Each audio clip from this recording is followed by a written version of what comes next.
Konspirationsteorier findes der jo et hav af, og det er jo noget, der specielt er blomstret op, efter at internettet er blevet offentlig ejendom, kan man sige. Fordi det er en god og effektiv måde at sprede sludder og vrøvl og røverhistorier på, og lade dem leve videre og vokse og vokse og vokse.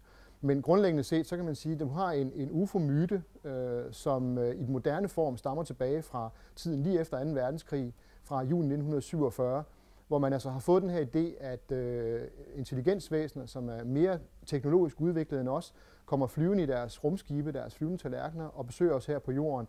Nogle af dem, de fleste i hvert fald tidligere, meget med fredelige formål og ville sprede et budskab om fred og fordragelighed.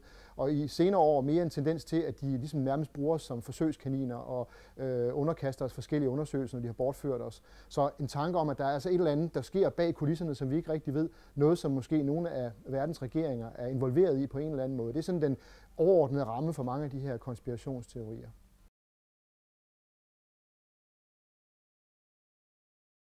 Det handler om, at mennesker gerne vil have nogle forklaringer. Vi mennesker, vi søger efter mening med tilværelsen, og det har vi traditionelt altid brugt religion til, fordi religion er et perfekt værktøj til at lukke alle hullerne, fordi uanset om det er store A eller store G, eller hvad for en Gud man nu abonnerer på, jamen så kan det bruges til at lukke hullerne, fordi det forklarer alt. Uanset hvad der sker, så har man en forklaring.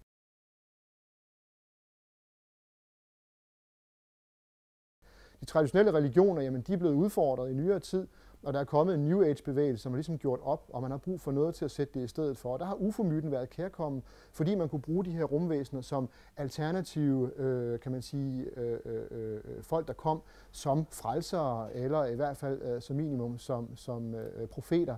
Og det har man set, og mange religionshistorikere har kigget på UFO-myten og kan se, at det opfører sig på nøjagtig samme måde som en religion, og opfylder alle de krav, man stiller til en religion. Så når der er nogle ting, vi ikke forstår, så kan du vælge at gøre to ting med det. Enten kan du gøre det til et mysterium og en myte, som er en historie, du virkelig fortæller og bygger videre på. Vi mennesker, vi elsker jo gode historier, specielt når det handler om noget, der er lidt uhyggeligt og lidt mystisk.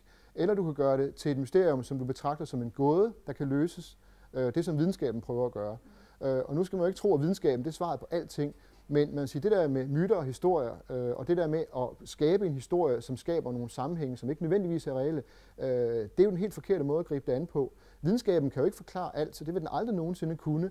Men videnskaben giver det bedst mulige og mest sammenhængende bud. Det der er problemet med konspirationsteorier, det er, at de tager nogle ting og kobler dem sammen, som ikke nødvendigvis har noget som helst med hinanden at gøre, men som en del af fortællingen så kommer til at hænge sammen. Og så kan det lyde meget overbevisende i mange menneskers ører.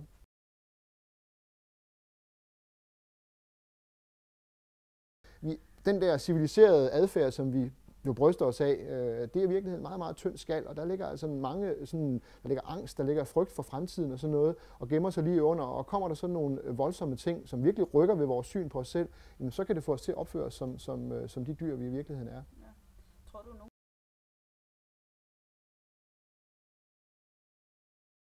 Altså man kan jo sige, ret beset, så skaber vi måske allerede vores egne rumvæsener, fordi når vi sender rumsonder ud i solsystemet, så gør vi godt nok, hvad vi kan, for at sørge for, at de er bakteriefri og steriliserede. Men det kan man ikke gøre 100%, så vi har allerede spredt os ud og har måske allerede inficeret nogle af solsystemets andre planeter med egne rumvæsener, som vi så måske får tilbage i hovedet som mutationer på et tidspunkt, som slår os alle sammen ihjel.